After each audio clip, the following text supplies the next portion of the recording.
আরে সামনে সামনে দেখে মার পিছনে, আরে গ্লোয়াল ফেলা। আমার হাতে গরম লাগতেছে, আমার ফোন তো ব্লাস্ট হয়েছে। আরে অমিত, এটা তুই কি করছিস? আমরা তো ম্যাচটি হেরে যাব। তুই তাড়াতাড়ি করে ভালো করে খেল, নয়তো আমরা গেমে মাইনাস খাবো। হ্যাঁ অমিত, হার মানলে চলবে না, আমাদেরকে এই ম্যাচটি জিততেই হবে। তোর কাছে পাউডার আছে না? বের কর।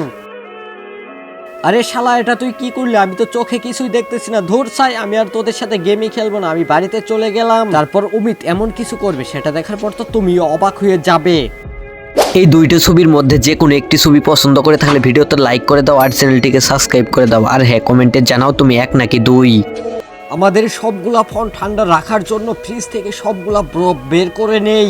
এই দেখ, এবার আমি তোদের সবার ফোন ঠান্ডা করে দিব। আরে ভাই, অমিত কি পাগল হইলো নাকি? ও এগুলা কি করতেছে?